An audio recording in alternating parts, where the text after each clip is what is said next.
got a good attendance here for 4:30.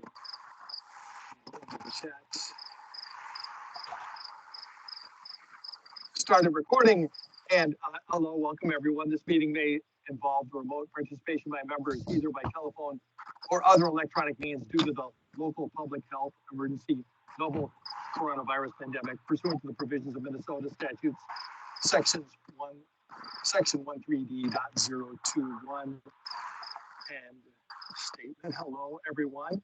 This is Minneapolis Pedestrian Advisory Committee Program and Policies Subcommittee meeting for August 2021.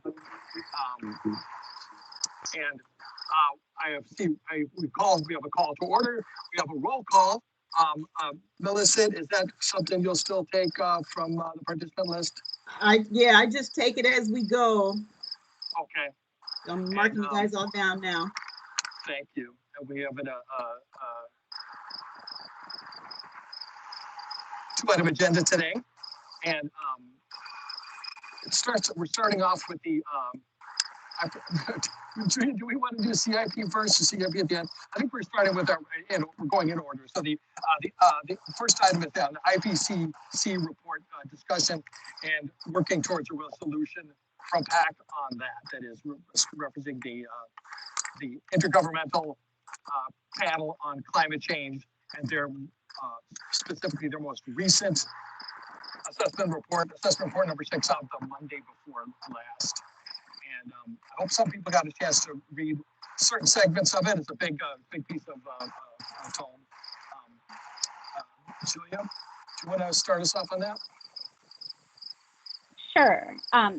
So I think the plan today is just that, and yes. Peter, I don't know if you can yourself, I'm getting a little bit more noise from you, but thank you.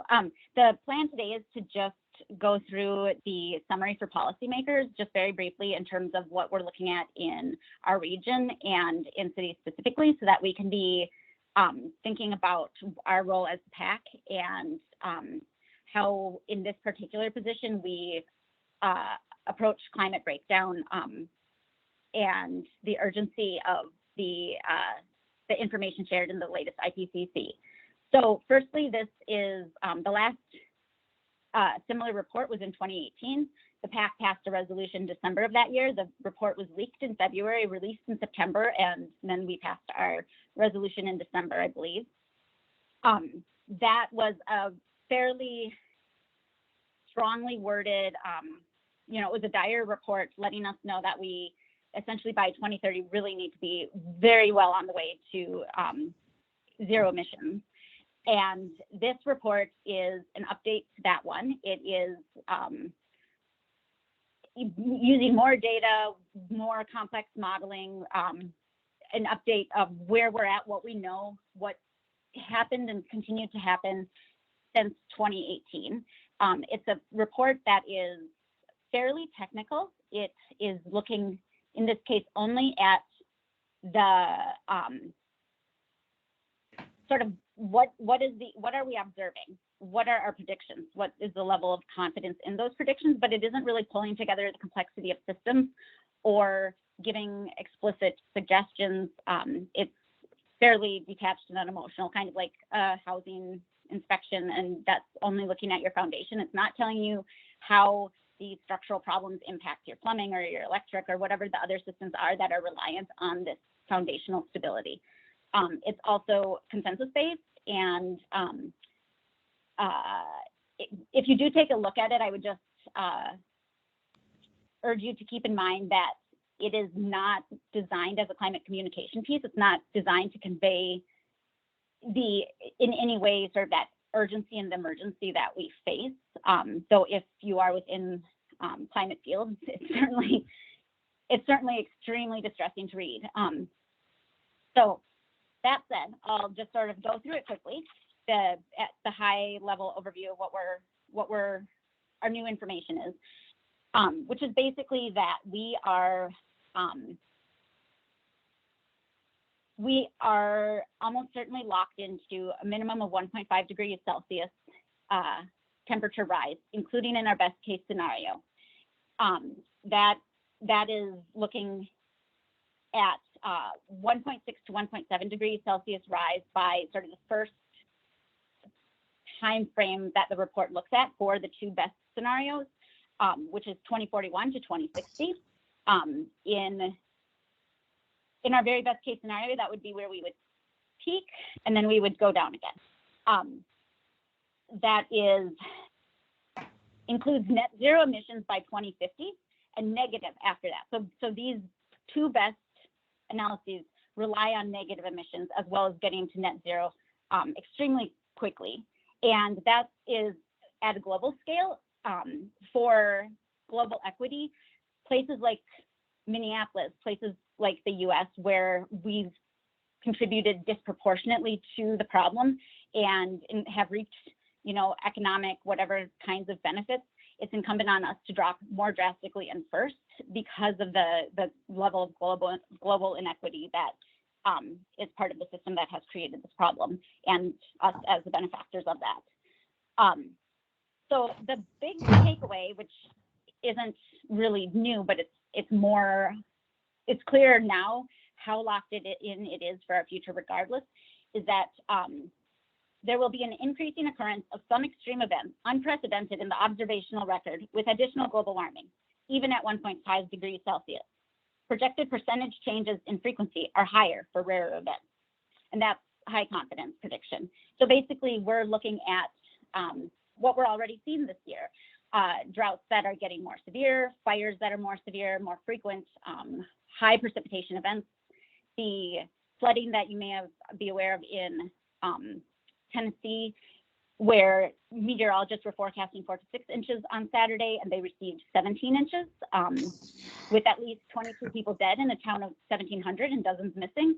That is exactly the kind of event that we expect to see increasing in frequency, and not necessarily at a linear rate as we go into climate breakdown, with all the associated impacts. So specifically, we're looking at precipitation and surface water flows to become more variable, both within seasons and across years, especially within seasons. So just this intensification of our global ecosystem, and that includes in Minnesota, that the report does not take into consideration the tipping points like the Atlantic ocean currents, which there was another report released just before the Ipcc that says we're much closer to that tipping point than we thought. It appears that it is extremely urgent to drop emissions to zero as fast as possible to avoid the change in the Atlantic ocean currents. And I don't want to get into that too much, but that if those flip, and we've seen it happen in the historical record, we're looking at completely different predictions because of how it changes weather patterns across land. And specifically, we'd be looking at massive cooling here, heating towards the equator, and a complete shift in growing season and everything we've, our societies have developed around in terms of food we eat, trees we, that protect us, all of that would be massively impacted. That is not considered overall within this technical report, aside from acknowledging it, because it's considered a low likelihood or uncertain likelihood event. And but it's an extremely high impact that they talk about. This is deep uncertainty for this one, but the potential impacts on society and ecosystems could be high.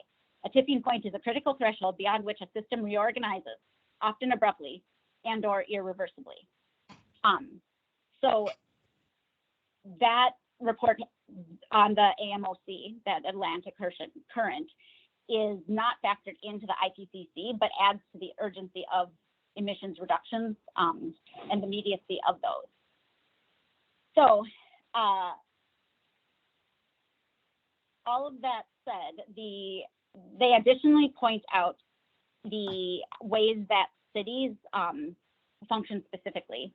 And we are looking at heat waves that are intensified within cities, especially at night, which proves to be especially deadly because, we might be able to handle temperatures that are pretty hot for daytime hours. But if we don't have a relief from that, we look at people dying pretty quickly. Heat is just not survivable for us for very long at a certain point, and especially without respite at nighttime.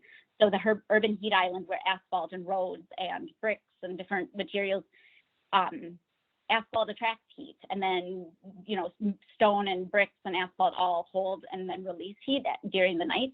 That impacts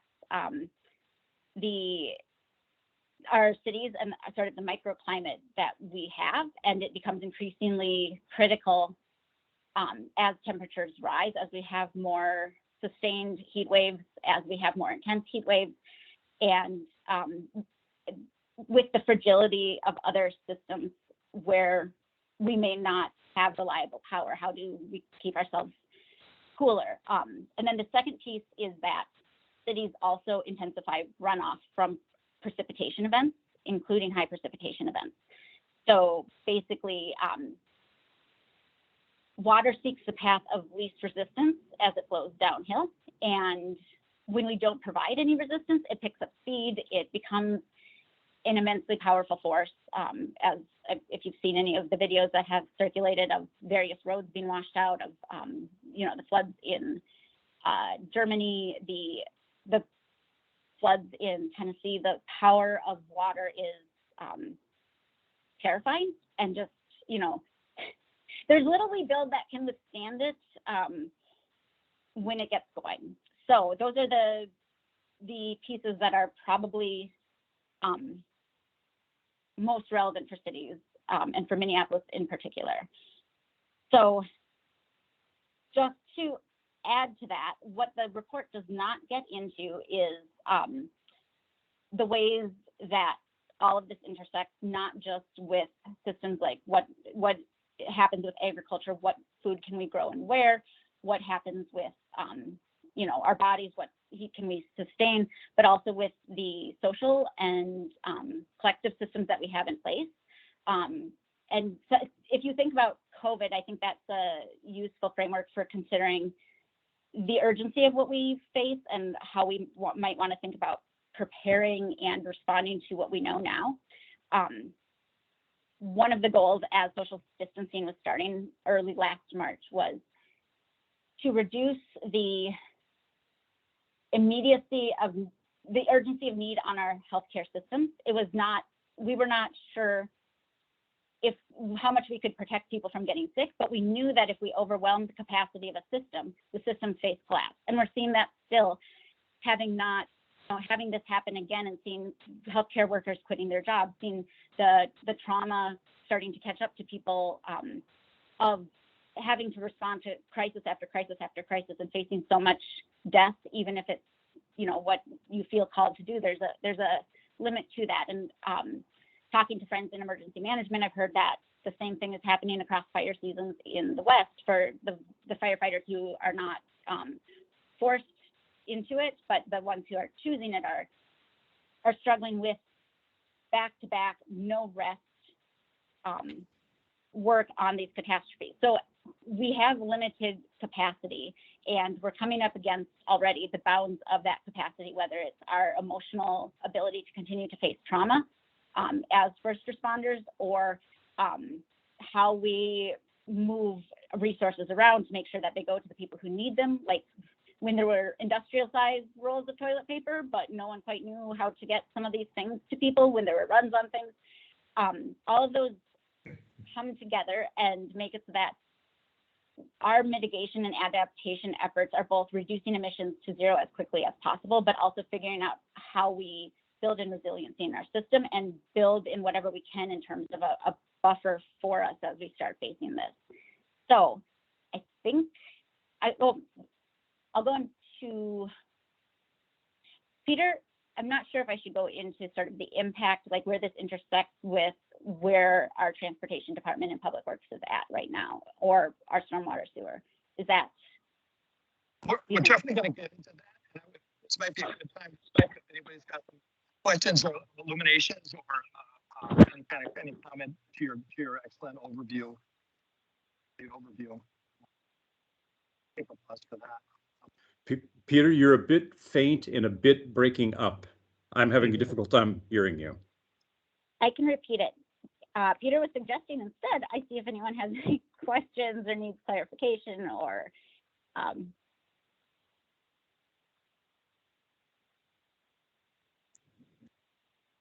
If I may just summarize the IPCC report that was recently released, basically says it's even more urgent than it was before, and it's going to be a lot worse than we thought.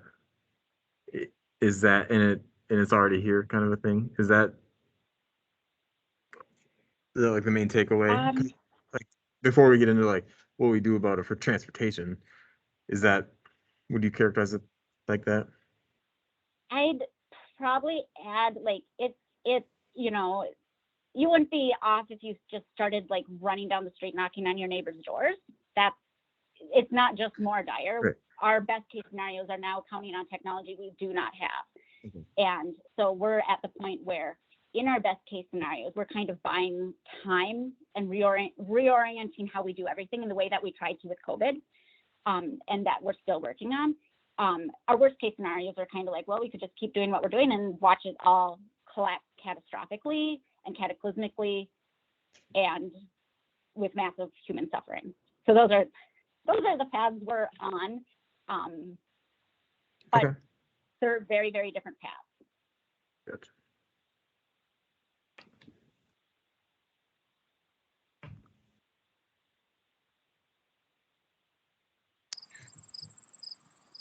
Then let's go. I'm trying to sound better here. I've got a couple of microphone options to test here. Move into that, discussion while we're all here, how this information, how this report can inform our work, and as we advise the city, the transportation people, and the city council and the mayor on pedestrian matters. As of our last resolution, a big part of it was making sure we all agreed, that Pac's voice was one, agreed on the seriousness of the matter, and the urgency of it. And I guess I would think on faith that has not diminished, even though our membership may have changed. I would hope we'd hear from any member who feels differently, or even more in support, for that matter.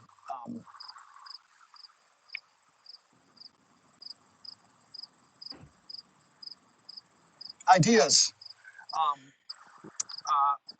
We got a great attendance today, and I'm hoping to hear from people about their thoughts about our work. We've got Christopher Hopper has raised his hand. Yes, I first of all think that was very well said, Julia.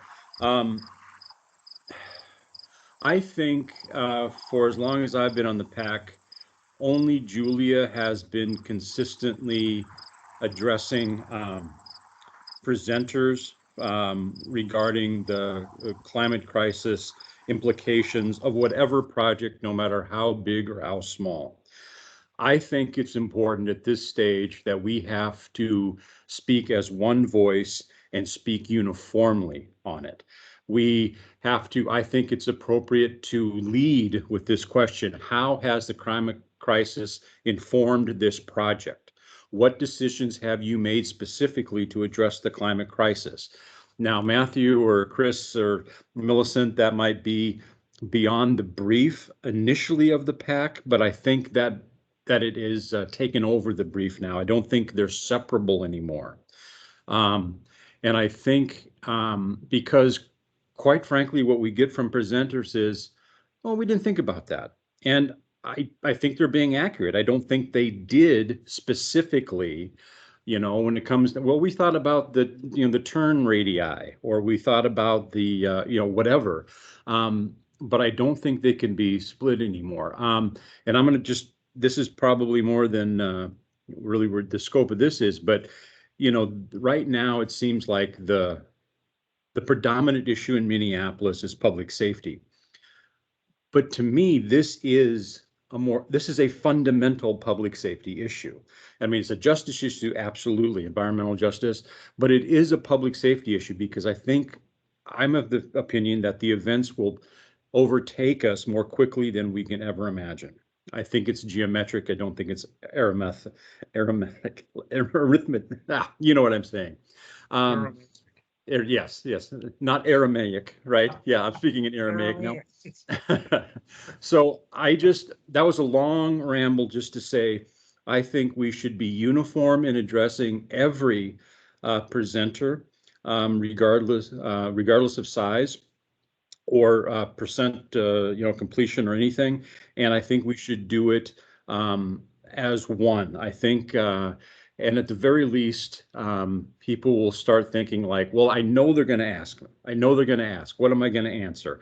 And maybe, just maybe, that will trickle upstream into whatever discussion they're having at their place of employment. Like, what am I going to say might transition to what are we going to do about the climate emergency. So, yeah, I agree completely with Julia. I think she's been leading this charge for a long time. I think we've got to get on it and go from there. So I'll be quiet now.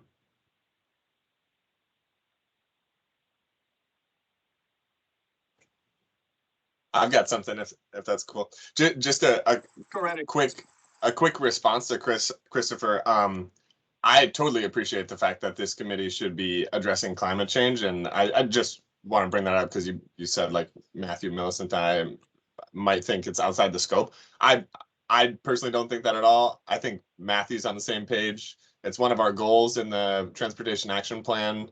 It's something that should be at the forefront of our work, and so absolutely. And I also think it's a great idea to come up with like, I don't know if this is exactly what you were saying, but like some sort of standardized question that's like somewhat succinct, has like maybe a little bit of background info for presenters to be addressing every single time. One, so that they know it's coming, so that they can prepare for it. Because I think if they're able to prepare for it, that will also mean that they have to start bringing it into the projects, right? Like you can't just like come up with a fake answer. I mean, you can on the spot, but like knowing that that's going to come the same way we have like a complete streets checklist. If they know they're going to get that question from the pack, it is going to be in our minds, their minds. So I think if this group was to come up with like a blurb with kind of an ending in a question, that would be a really good outcome, as well as kind of other steps that you all are thinking about taking. I'm almost afraid to like ask this question, but I'm going to. It's like, it'd be very interesting to me to like, for this group, for you all to, I mean, so what is an answer to that question? Like, I know you're asking project managers, but in your mind, what is that? And like, what specific pieces are on a capital project are the most climate? And before you answer that, like we have a lot of climate goals in our policies and our plans, climate emergency. Very much theoretically, the work that we're doing right now should be addressing climate change in our capital projects. So like, what does that look like? And does it range from, we hear things like car-free streets completely, parking issues, I think I could see relating to climate change and decisions around that, mode share, like equity. I mean, so like, I'm just curious, like what might that look like if you were a project manager? Maybe that's a brainstorm or something. Go ahead, Chris. Well, for me, I would start with the answer to the question. And I think that we should hope for, or maybe even expect, that the answer to the question of what did the climate emergency inform specifically about this project? And the answer could include the existence of the project. I think a threshold issue of, adding a lane to I-94, right there, it says we don't care about it. I mean, that there is no way to get from adding a lane on an interstate to abiding by the climate emergency as as passed by the city council. So there can be threshold things, just the existence of the project and the specific scopes and items within the project. Well, we we didn't really think about it, or we disregarded the climate emergency in making lanes 12 feet because our existing modes of transportation are so wide and so oversized for what we need. Semis in the city or large fire trucks. I mean, we have built our city around the size of motor vehicles. As in, for example, Tokyo, they have much smaller public vehicles because they scale the size of the vehicles to the city. And so I just think getting public works or getting, consultants to start thinking like, oh, yeah, I mean, we have disregarded climate change because we just rubber stamped the size of the streets, and we have to do that because it's a requirement, either a municipal body or a best practices engineering group, to have everything scaled up so big. I mean, just at each level, I think it should be addressed in the issue of how it addresses public safety, but also what decisions were made regarding climate change. I just think everybody's getting a pass on this, and I haven't done anything to change that. So yes, I mean, you're right. I mean, mode shift, the materials that we make things of, the scale of the projects, all those things can matter. But I would really like to start with the presenters identifying what specifically they've done on this project to conform with the climate emergency. I don't think there may be a straight answer for everything, because people, if you're working on a project, well, look at the the development on the riverfront. I mean, it boggled my mind that they're not going to have public transportation on a $350 million project when it allegedly opens. I mean, we were told that this was a non-auto-centric development, or over $1/3 billion. And then for the first time, at least it became aware to me that, well, if it gets busy, we'll bring public transportation in. That to me is a specific decision, not to coordinate, not to ensure that if we're going to spend that much public money, that people can get there. I mean, the presenter said, well, people are going to be able to get there, not just cars, but what are they going to be? I mean, if you don't walk or bike or take public transport, there is no other thing. An Uber is a car, So I think it depends on the project, and I think we've got to get specific about it. But to Chris's point, it's only fair that people get a heads up on that. I don't want to ambush anybody on it. So is there something that can be sent to them, them being the presenters, to give them a heads up anytime they're going to be on the agenda? And I've overtalked, so I'll be quiet now. I just want to respond to one thing before the hands, because I think it's important. You notice like the existence of the project, specific items in the layout, connecting to goals, mode shift materials, things like that. But another thing they said that I think is really interesting that you all have talked about before, but specifically like what are our standards and guides telling us, and like how can we, like, so state aid standards and our design guide and things like that, like what are they telling us lane width should be and why? So I just think that that part of it, that should be part of it as well. Stop there.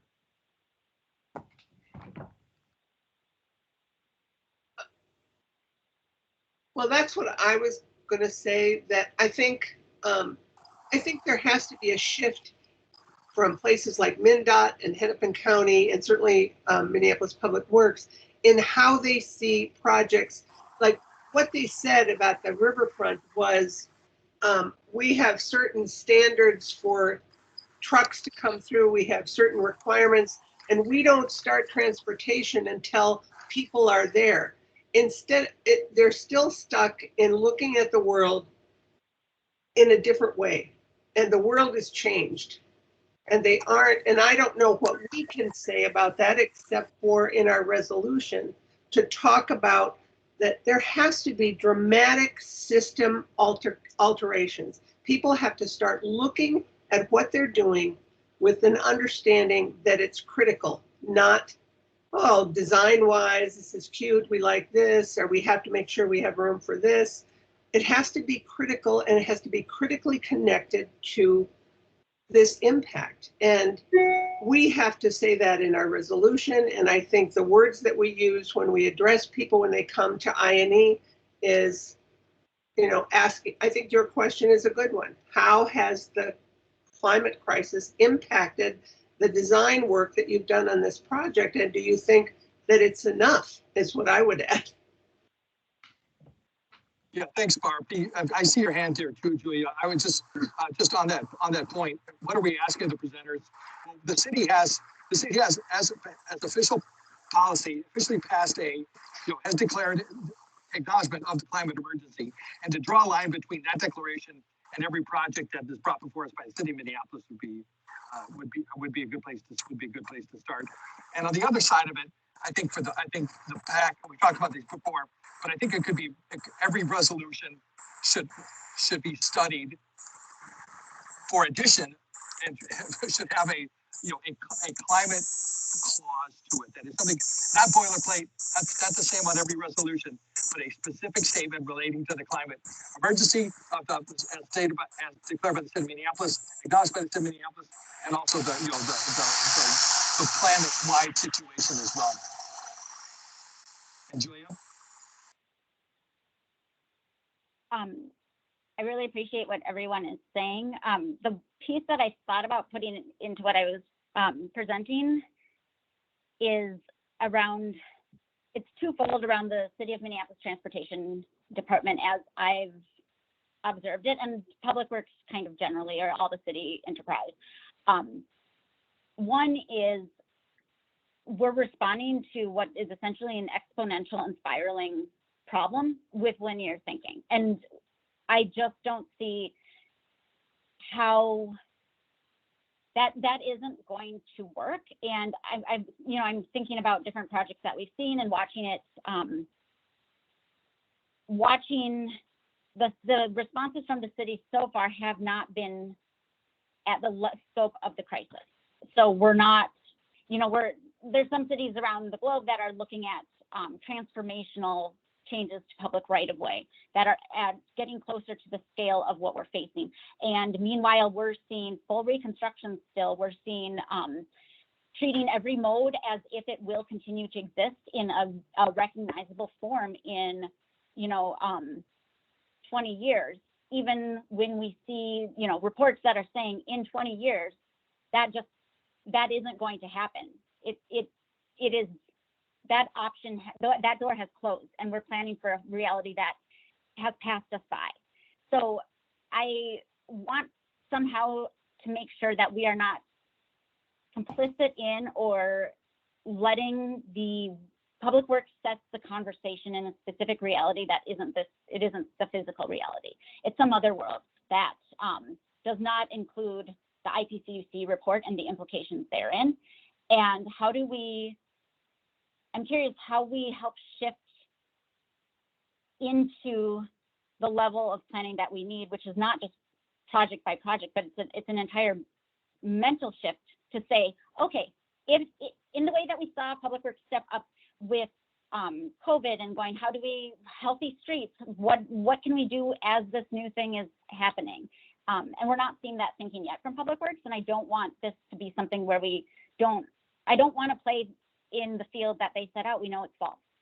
That's me personally. I know there might be reasons to, but how do we, if there's disinformation, misinformation, non-information, whatever is going on that sets the assumptive basis for the project Public Works brings in front of us is completely out of alignment with reality.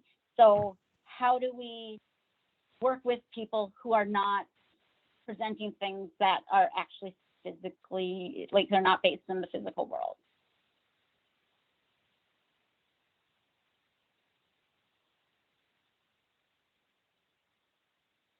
Barb, you're muted. Barb, can't hear you. You're muted. I'm muted. Christopher, your hand is up. If you want to go ahead, and then I'll go later. Just briefly, Julia's question, I think, is important, but I have no basis to answer it because I honestly don't know what happens in a public works meeting or a meeting with public works in MnDOT or Hennepin County. I have no idea of the dynamics in there. I don't know if it's very authoritarian, if it's very democratic, if it's all guided by the engineering manuals and sort of a, I just have no idea what it takes. And, I think I've used this analogy before, but, when you try a case, you don't try to convince everybody on the jury. You try to convince one or two to go back and argue your case in the jury room. And I almost get the sense that that's a place where we can start by asking and being persistent, respectfully persistent with the presenters, that they become the jurors that argue in the next meeting in Public Works, because they know that they're going to have to come back sometime and they might as well get an answer to it up front. And maybe that can have an effect on changing things. That's a lot of maybes in those assumptions, but it starts at the point is I have no idea how a project like these are put together and really what are the dynamics and who controls the levers.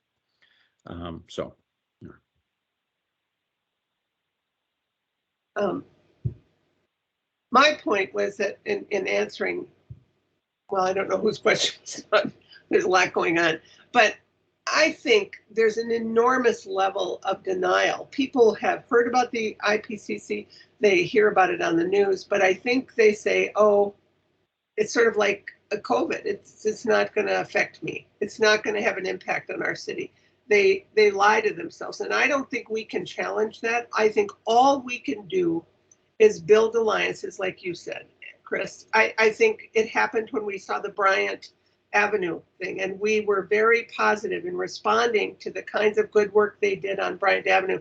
We didn't all like everything. The transportation thing was an issue for Peter and maybe a couple other people, but the way that they reconstructed that street, they made it a 2-lane street, one-way convergent. It just really seemed to solve some problems. It doesn't say no more cars. And I don't know how we're going to get to that. Although I think that has to happen at some point. I worry about the infrastructure and the systems underneath that for people that have handicaps, for really elderly people who rely on vehicles to get around, who can't walk at any length of time, who are lost or confused and don't know how to take public transit. I don't know how we solve those problems when we're not even looking at solving some of the basic problems. So I get overwhelmed by this, but I think the best thing we can do is be consistent in what we say before people present, things that we send out probably prior to the meeting. I think that's a good idea. And I also think a strong and well-worded and really important resolution for us, or in addition to the original resolution. I don't have any great ideas to how to implement this, but I think we are moving towards a place where semis aren't going to work in the city, where we can't have people driving as much as they're driving, when transit has to step up and be more available to people. And some people have been pushing that for a long time with light rail and stuff, but there's a lot of resistance because people don't want to change. They just, I have friends who I love who are very liberal, who hate the 2 lanes on 26th and 28th and all the bike lanes. There's never any bikes on there. I don't know why we have to have this. It's like, I tell them we're preparing for a future that isn't reliant on cars, and we need those for people to be safe. They drive me nuts. I don't know if you ever have friends like that, but I have a number of them.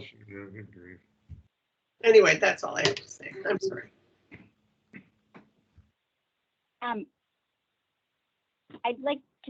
really appreciate what you said, Barb, and I think there's 2 pieces that I want to highlight. The first is, one of the wonderful things about Bryant Avenue is that they're trying something different. And that is something like we so rarely see that. So seeing these things come together to say, okay, so we are trying, because we know, as you said, it's overwhelming to think about this. No one of us, no one department will ever have all the answers, but what we do have is hopefully more and more people, and across, you know, we can see so much more easily than 30 years ago. How is Paris dealing with this? How is Seoul dealing with this? How is Winnipeg dealing with this? And learn from each other and leapfrog other cities' mistakes. And then the sort of parallel with that is, how do we plan for where we're at now, where there is that resistance, but the resistance is falling away as we see more and more fires? So how do we design streets that say, here's where we're at politically, maybe, that can flex or whatever into where our reality is going? How do we start? Abigail brought this up in one of the first conversations I had with her, I think walking somewhere after a PAC meeting when she was first on the PAC, but almost a triage thinking of what is it that we need to do to get to where we need to be? How do we do it as fast as possible? And then what are the barriers? Like, don't start with what are the barriers and let that limit what we do, but say, what is it that we need to do? What's our physical reality? What does our success in this look like? Because if we fail at it, we're not the ones who are hurt first and worst. And that's the responsibility we have is so urgent. So how do we shift everything as fast as possible within the reality right now, knowing that we are facing something we've collectively never faced with advantages we've never had? So right now, what can we do towards this goal instead of towards what, you know, how will the city council vote? Let's start with I don't know how we get there, because it's, yeah. So thank you for everything you're sharing.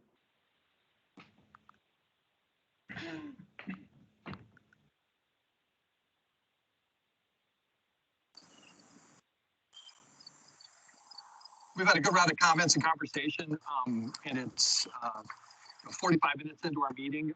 It may not be premature to see where we want to go next with this in terms of a resolution specific to this event of the IPCC AR6, or ongoing new action from the PAC. Peter, would you be okay with us just checking with each person who hasn't had a chance to speak before we shift into that? Highly. I'd be highly interested in that. Awesome. I don't know for sure if I'm seeing everyone's names, let alone, let's see. Yeah, I'm not getting names when I hover over them. I don't know if you have a better list. I don't have the app. Sure, I do, fairly so. And Abigail. And people can feel free to tap. That's totally okay. Yeah, but just double checking. Sure. Right. We've heard from a very subset. So I'm gonna start with you, Abigail. Anything you'd like to add right now? No, just loving the conversation. Thanks, guys. Terrific. And go left to right on my list. Raina. Yeah, largely the same. This is a really important conversation. I just don't know if I have anything special to add at this point. Terrific. Thank you, Matt. No, I don't have anything to add. One comment. I just want to make sure that while we're discussing this, we are focusing on some of the ways that we can tie impacts of climate and safety together as we're pushing some of these presentations to keep some of the stuff in the report in mind. And I think there's probably a really effective way, if we are worried at some point that it's not the role of the PAC, to tie most of these issues directly to other aspects that we've been bringing up. Did you want to say a little bit more about that when you think of climate and safety together? I'm thinking more on some of like the Bryant Avenue project that Barb brought up. Just that, there's the added green space and tree cover. The reduction of asphalt on that project is something that just ties directly to both issues. And I just really appreciated that aspect of that. Sure, gotcha. Thank you, Matt. Next item, I see Austin. Hey, yeah, thank you for the opportunity to speak. Yeah, I really just don't have anything else to add except for that, like, I don't think we, like, don't get discouraged in this. I feel like that report and everything we talk about is so discouraging, like our planet's literally on fire. But I mean, we can do this. We just need to get more people organized. And I think we do this through just like consistent messaging. So if almost anything, this really should be part of the PAC's like almost every day or at least monthly agenda to have something standing on like, hey, how can we push for and promote projects that do climate justice? I mean, I'm totally on board for all that. So thank you all for the work on that. And I guess if I have any other ideas, I'll chime in. Yeah, thanks, Austin, for that. So, well put. Hey, Paul St. Martin. Hey, everybody. Yeah, it's been a good discussion. As being a former city employee in St. Paul, I think one of the big things is the city staff follow the policies that have been approved by the city council and mayor.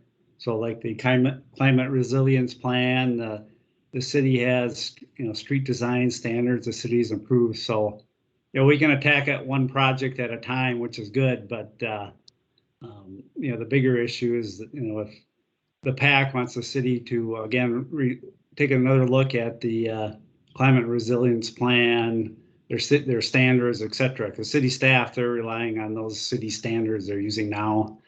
And I think they can feel comfortable proposing projects that are, some are good, like the Bryant project where city staff kind of goes out of the box a little bit, but I think they're still following their city design standards and the plan. So I guess, I agree we can go project by project, but maybe in our resolution, we're going to push for a relook at the larger city plans.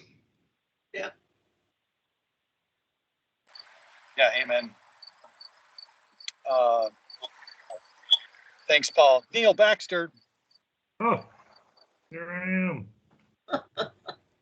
I have to say that my thinking about this stuff always goes back to public opinion, which is obviously not even close to taking the climate crisis seriously, especially the blabbermouths that come to the meetings and hate all the projects.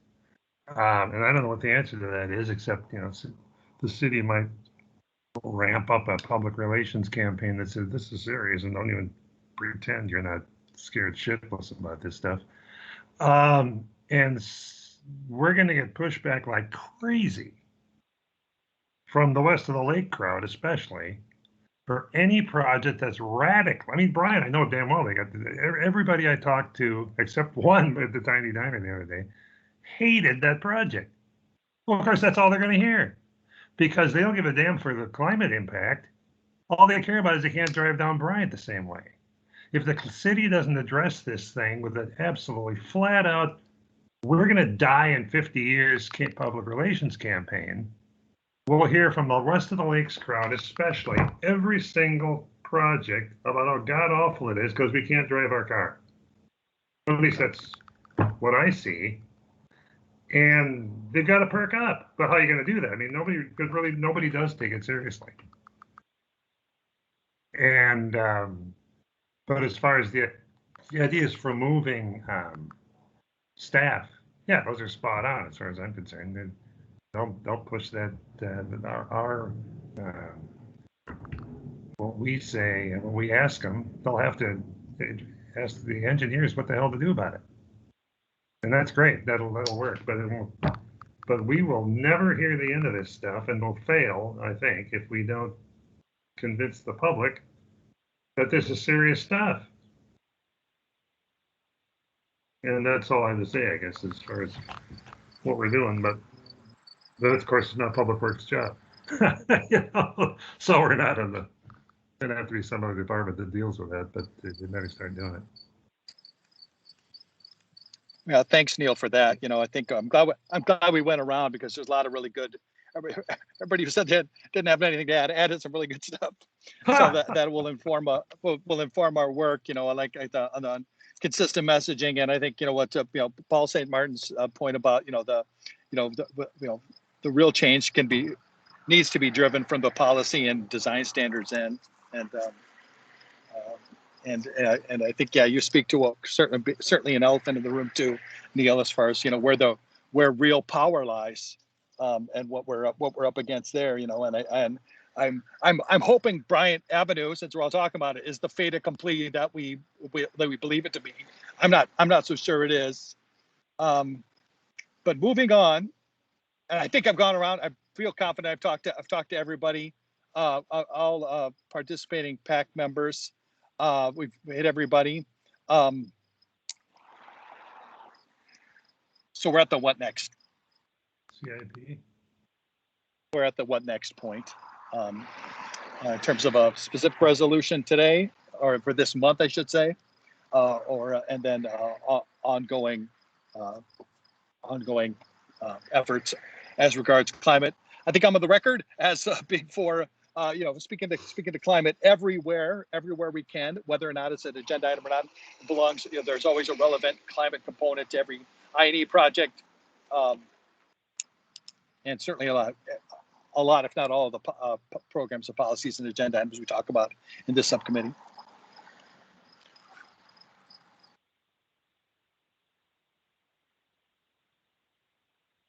Christopher. I think the thing that we should at least start with, or co-start with, is to send out a 1-paragraph email to every presenter that appears on the agenda, whether on either subcommittee, to state that there will be specific questions regarding how the climate emergency has informed your decision or the decision of your colleagues on this specific project. Please be prepared to answer them to the best of your ability. Something like that, kind of neutral, that at least alerts them to it, because one, I think we'd get more meaningful answers. And two, I don't want to ambush people because that's not going to help anything. So I think that's something that we can start doing immediately. I mean, I don't think there's any reason to wait on that. At least it just sets an expectations, and whether it's followed or whether they come prepared or to what degree, we'll just have to see. So, but I think that's a place to start. Can I ask a question about that, Christopher? Did I understand you? Did I understand you to say, or may I suggest, this paragraph would, if the PAC created it, is that something that staff, so me, Chris, or Millicent, could just send to all of our TPP folks? You know, those are the main people that come to you, and then that'll be one way to let them know, and then we can also make sure to you know, let any other agency staff know when they come as well. Did I understand correct that, like, would you envision it that way, or did you think it was like you would send an email each time or something? Like, how do you envision that, I guess?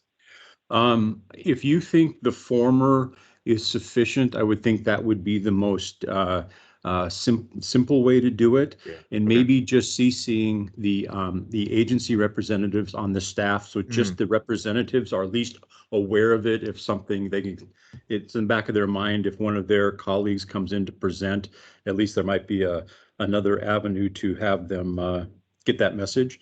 I think that's I think that will be sufficient. I think and also, you know, a few months down the road, I mean, we see the same working groups kind of appearing again and again. So I don't think you have to send it out every time.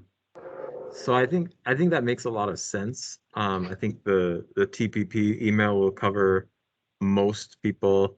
And then if we can catch it, staff can catch it every time an agency rep comes. We'll also send it to our sitting members. That makes sense. And then the last thing is, like, if somebody shows up at the meeting and they have a project, you know, I think it is reasonable to ask about the climate emergency, because it's not like people are unaware.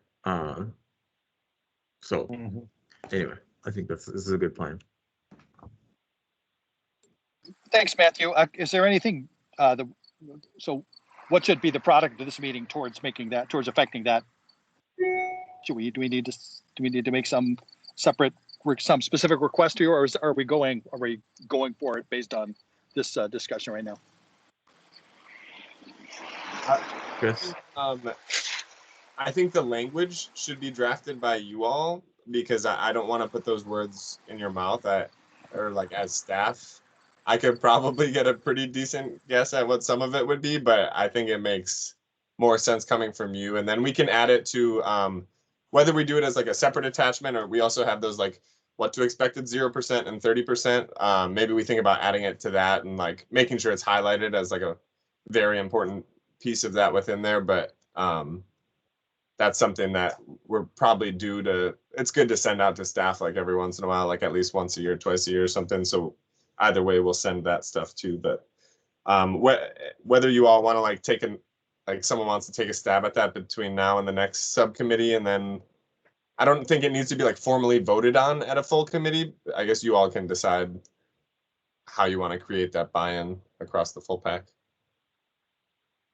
I think I was picturing it going with that one pager, which I guess I wasn't familiar with how often we're sending it out. So it's sounding to me like we want to have something that goes out as sort of in an email, maybe with the resolution attached, but the resolution plus whatever we pass, you know, at the next full committee, plus this paragraph of questions that presenters can expect to answer, have it also for reference on the one pager. And I'm wondering if we also, you know, our committee chairs, maybe in the same way that we say, are you looking for a resolution from us?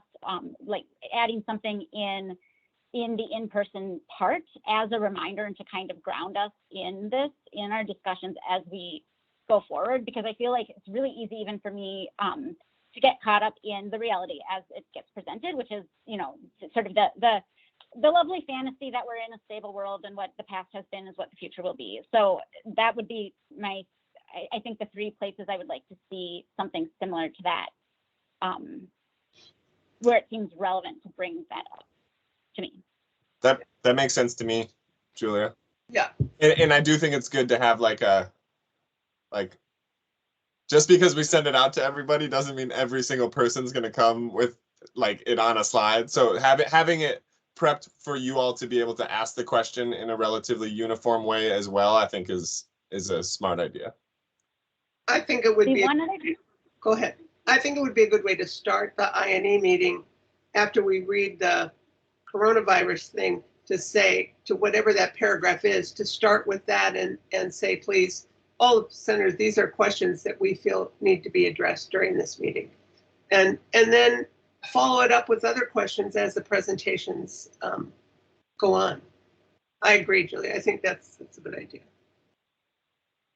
One other thing that I want to give for context is that this is the report from the IPCC, but there's also like a more of a recommendations piece that will follow, I believe, in the beginning of next year.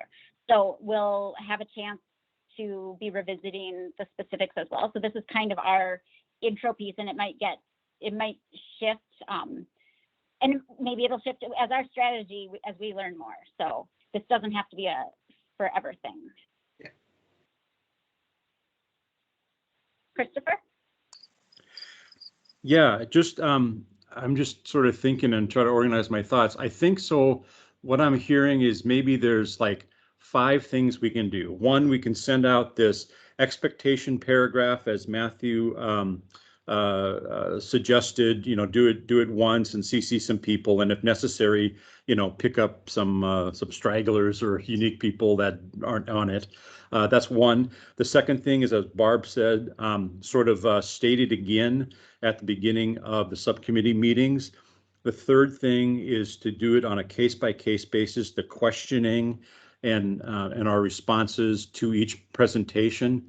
The fourth thing, this one cannot be uniform, I think, but it has to be specific, as I think Paul St. Martin stated, that we should, in our motions, we should absolutely address climate change and how this helps or hinders or doesn't address or however, but make it specific.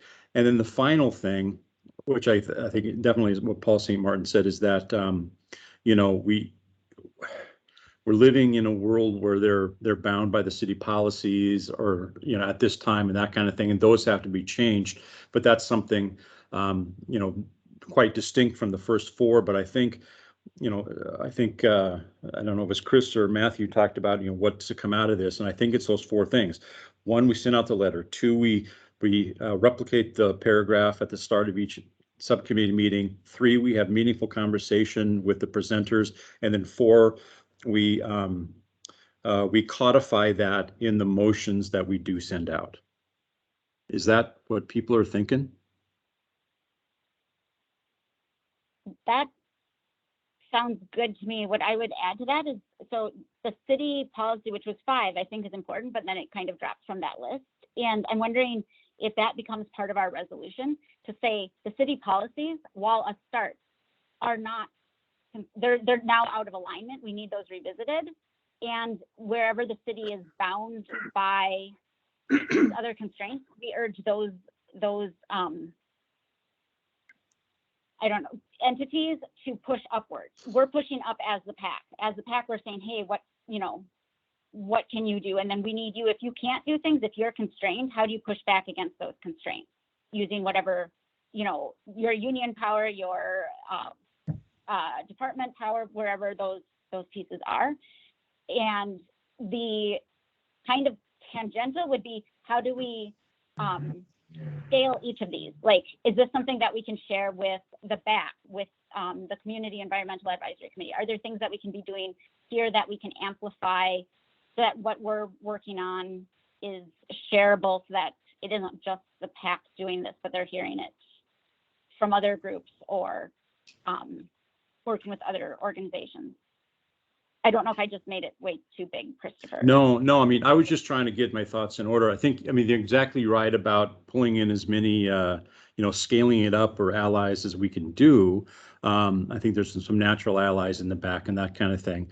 And on the fifth point, I sort of envisioned that the motion language, which is specific to each project, if we hear things like, well, this is a federally funded project that requires X, Y, and Z, and those three things are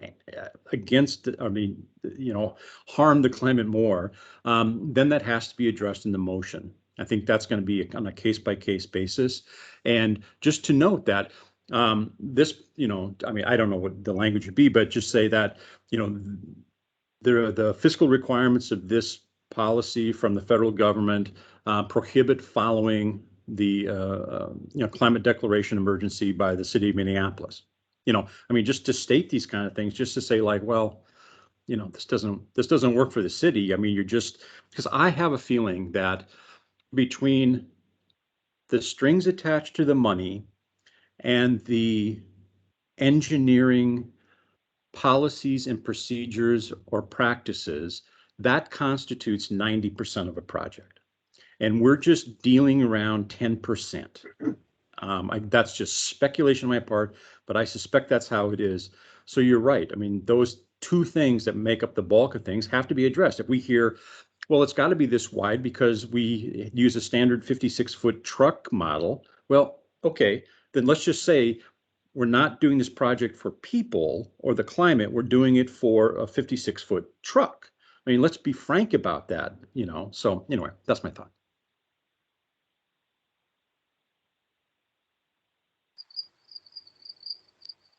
Okay, well, let's at 5:35, let's land this glider and so we can get to our next agenda item. And I think we're a good place to sum it up, and which Christopher Harvard did really well. And I could divvy up these items and with some dispatching, then we can get on to CIP. Take it from item 1. PNP has someone on PNP, someone on the PAC has to write that expectation paragraph for Chris and Matthew to promulgate. Is anybody volunteering to do that?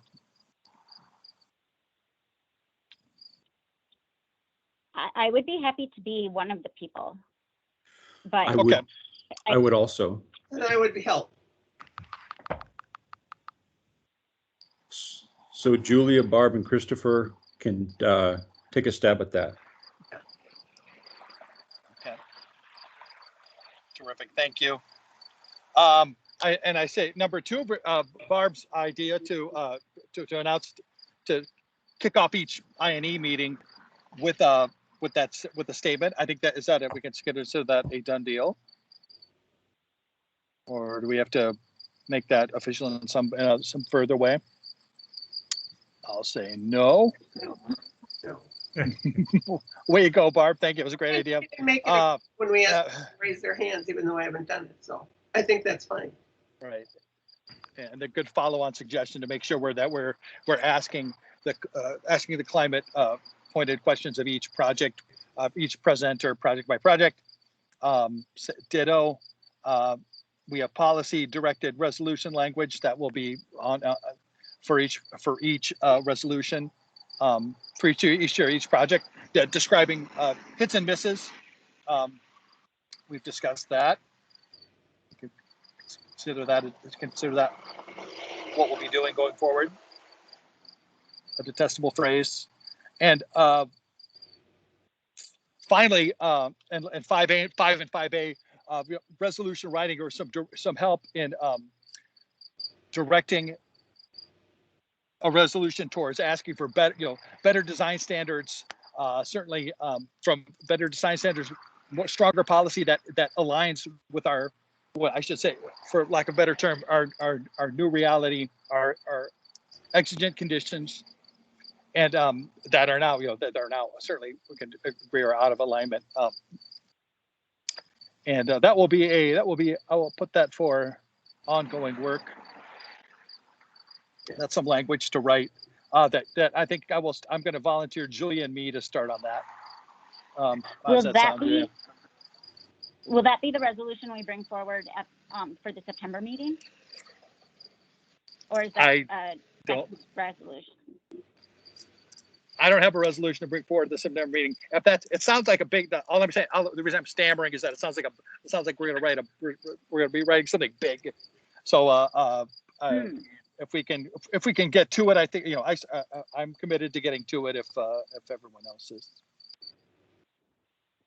My preference would be because in part to communicate the urgency, that we pass some sort of resolution in September, which is our first meeting after the release of the IPCC, and whether that's just the things we said in December 2018, here's the megaphone, we're putting it all in all caps now, whatever.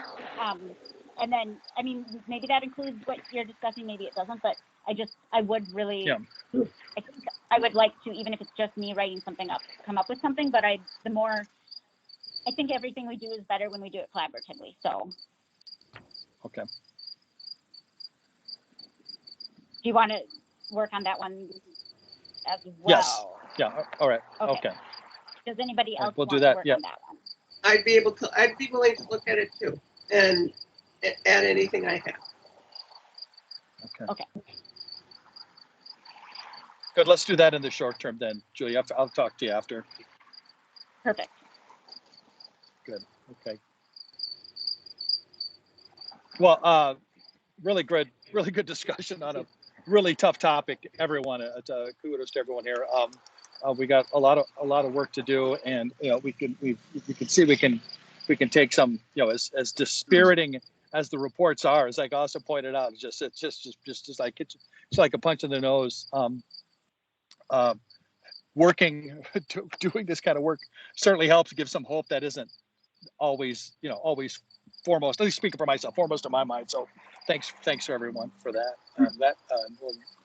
We'll call that a wrap on item 1. What, Julia? Can I just want to add 2 things, I think, to that.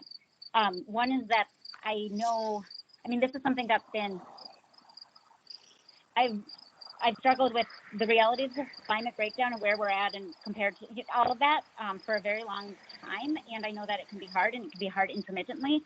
And I just want to put it out there that whatever contact information you have with mine, I don't want this to be something that makes it harder. I think I completely agree with what Austin said.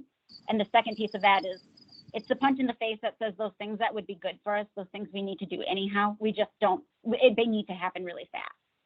So I find a lot of hope in that those of us on the PAC are already seeing the benefits of walking. We're seeing that better future that we need to build towards.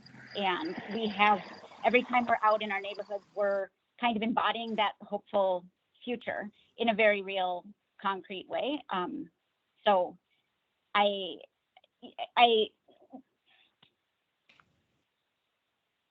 if you need me, I'm here for you, however I can be. And if you need me to hold hope or share hope, I'm also here for that. And my guess is others are as well, but I want to be explicit about that for today. Thanks, Peter. Thank you, Julia. By word and deed.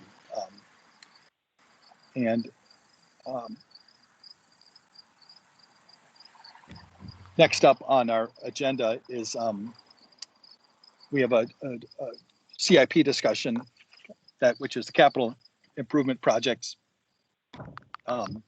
and which is goes on throughout the year, and we're going to talk about how we talk about CIP. Right, Chris?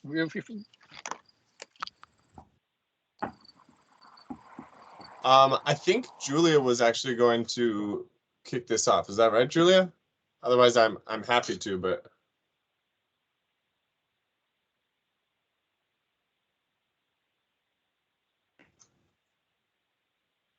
Her enthusiasm is flagged. Well, all right. Sorry, I stepped aside for, I was going to grab my sewing, but am not at that point yet. I forgot about that, Chris.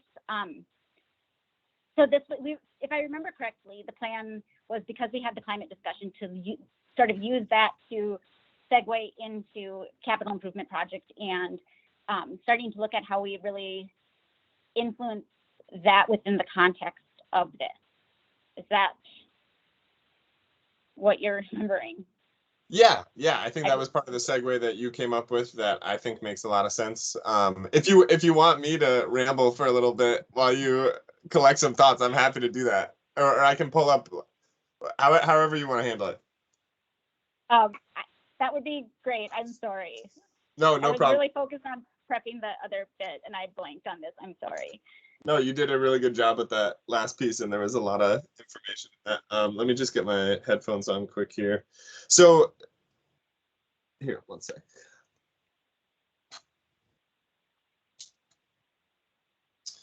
Yeah, so as Julia said, I think the idea here was that hopefully this conversation can kind of flow well from the previous conversation we were just having about the IPCC report and climate change, and just some kind of like bigger picture thinking about the CIP. In the past, for those of you who aren't familiar with this process, actually, I should probably start there. So the capital improvement projects, our CIP, is where all the projects are listed for the next 6 years, I believe it is now. So all our like big reconstructions, the funding for different programs like Safe Routes to School program or Sidewalk Gap program, where we don't list specific projects, but we just are allowed as staff to use that amount of money for a given time period for a year or so. Those are all included in that. So all our work that's funded in terms of the capital side of things is in here. In previous years, both the Pedestrian Advisory Committee and the Bicycle Advisory Committee have been relatively focused on specific projects and specific locations in the city. That's already started to change in the last few years. We've started shifting away from saying, hey, fill that gap on Hiawatha bike ped trail or things like that, and started to move a little more into sort of systems thinking still within the CIP of like, hey, add this program so that we can start thinking about how to just get a pot of money to generally make sidewalks safer, or Safe Routes to School safer, or our Vision Zero program, or different things like that. And so the PAC and BAC have kind of both pushed, and then also, like, as Public Works has kind of changed the way that they've done things, it's been kind of moving towards a little more high level, where it doesn't make quite as much sense to say this is where we want a specific project. Now we have things like the Transportation Action Plan and the Vision Zero plan, where a lot of the corridors where we want to see improvements are already set for us. We have a all ages and abilities bicycle network. We have the pedestrian priority network. We have the Vision Zero high injury network and things like that. So as we start to kind of move beyond thinking about specific places and specific spaces, I think part of where Julia and Peter want to go, as well as where I think it makes sense, Matthew and myself have had conversations about this as well, is like, how does the PAC start interacting with the CIP at a higher level? So this conversation, it's August right now. This is maybe a couple months earlier than we've gotten started in the past. And I think the purpose of that is to be able to have higher level conversations. So and actually maybe it gets back to what Paul was saying earlier. Like, it's one thing to say on a specific project, like, how are you addressing the reality of climate change? It's another thing to say, okay, how are we funding our entire system on a year-to-year basis, and where can the PAC push or advocate to change that in a way that also like we have the time to figure out how to make that make sense to public works staff who are coming and working on the CIP as well. And that's like more like, that's not meant to be a slight in any way. That's more a reality of the changing kind of nature of what we're suggesting, and just that it's both kind of a new direction in some ways, or an expanded direction for the PAC, as well as kind of a different way of thinking and addressing those concerns from public works. So I have last year's resolution. The only reason I think to go through that, if we wanted to at all, is maybe to see the types of things we've done in the past.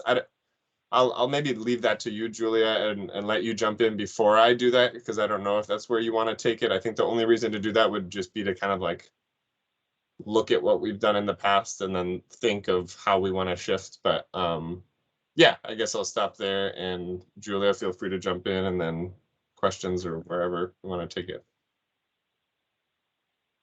I think so. The CIP has been one of those things that has confused me most of the time that I've been on the PAC.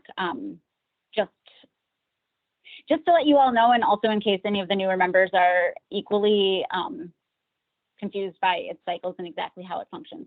I think that one of the things that has come up is, how is this, there's CLIC makes recommendations on CIP, but those do not necessarily have to be followed. So there's a little bit that has come up in the last year about, as we're making recommendations, how do we also increase the impact and communicate the motivations behind those to members on CLIC, or kind of more broadly. And I know Neil has served on CLIC. Are you still on CLIC? No, Scott Engel is though. Okay, Scott Engel is a former PAC member who remembers, like, he's great. So that's excellent. And I think we have a couple of other people that people here might know in other ways. So twofold. One direction we might go is how we use our recommendations for CIP to communicate urgency, to provide paths towards the kinds of infrastructure that we need without being the engineers within that. And then the second piece might be how we increase the impact of what we pull together for those recommendations.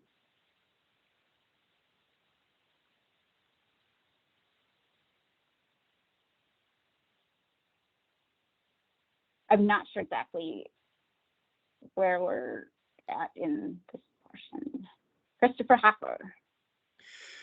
Yes, and Abigail, correct me if I'm misremembering, but before things kind of got overtaken by COVID and that, I think Abigail and/or I were going to at least offer to make a presentation to CLIC, even if that's not traditionally done, but sort of bring our thoughts more directly to the CLIC. And if that's not permitted, I think it's important to informally do that through, Scott or whoever would be sort of our voice back in the jury room, But I think making that formal offer, maybe Abigail and Raina could, if you by Zoom or something, just to just say, you've received our thoughts. We're here to answer any questions, that kind of thing. And if none are, well, then it's not much time lost. So.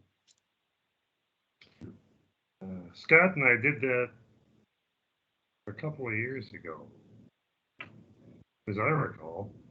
We talked with Matt, whose name I'll forget first,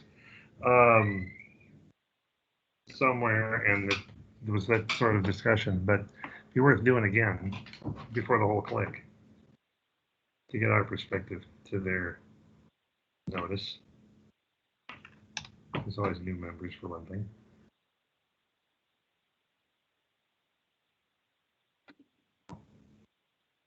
I have a recollection that being told that a formal presentation or a formal availability for answering isn't normally done, but I think it should be tried, and see how far it gets.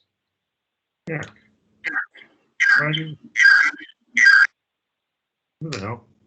Why do the normal thing? Me, sorry. Okay, no. I think maybe if I could jump in, I think one thing that would be helpful, and I don't know that we have enough time today, would just be to kind of get a sense for like what everybody wants, like where the direction for this is going, and it doesn't have to be like finalized next month, but I think the earlier we can do that, the more that gives us the opportunity to interact with the CIP team as desired, like as you all desire, to be able to kind of bring questions of like, hey, is this the right place in your mind to push on this certain thing, or like how do we do this, or how do we bring climate change in? Like, I mean, frankly, I think whenever you put that blurb together, that's going to be for the specific engineering projects. Like, let's share that with the CIP team and see if that like sparks any thoughts, and just be take that blurb as kind of a starting point maybe, and expand that out to the high level piece. But I guess from my perspective, in terms of like thinking that ultimately, this is an assumption, but we've always done a resolution on the CIP in the past in like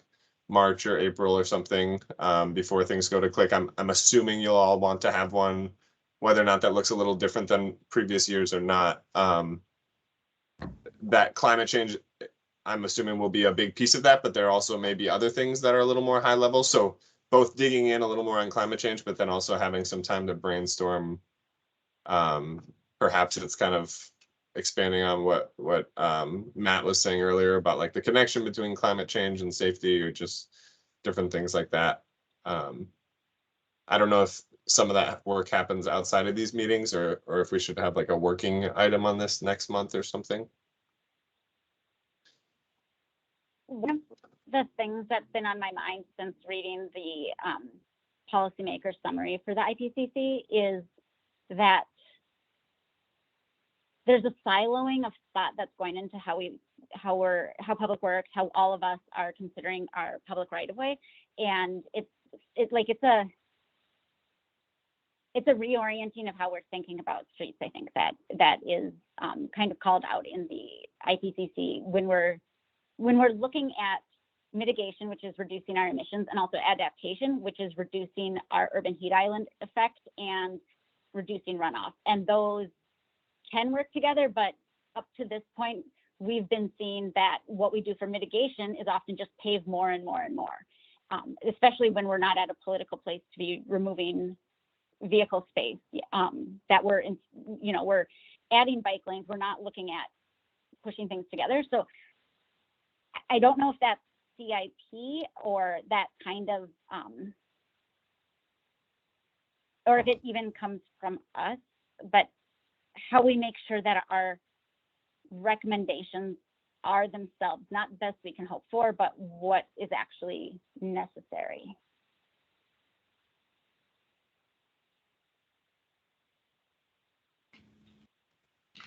I think that there's a way to do that, and I think that's what'll be worth exploring over the next like few months. Because I think you just summarized a message that I think most or many of you want to get across, which is that like it might be hard to fit some of that into the CIP, and that's maybe some of the like struggle here. So, but I don't know if that made complete sense, but I think what you were saying is a good direction, Julia. I also appreciate the idea that we're maybe having more conversations around this, and whether or not it's after we pull together our recommendations or if we start it before. I forget who was saying it towards the beginning of our conversation around climate, but that we need to have expectations. People need to be expecting that they're going to be hearing about this and that this is going to be part of conversation. And if we start reaching out to click members that we might know, and sitting down just to talk about where the PAC's at on this as a prelude to what the kinds of recommendations are that we bring forward, it seems like that might do double duty for what we're aiming for. Especially given that these are appointed positions, so this might be conversation across networks too.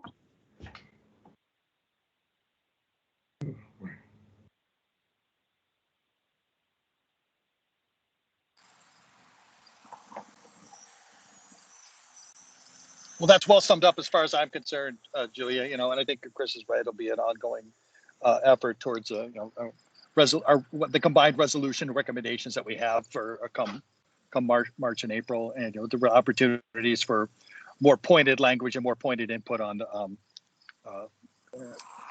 climate and mitigation.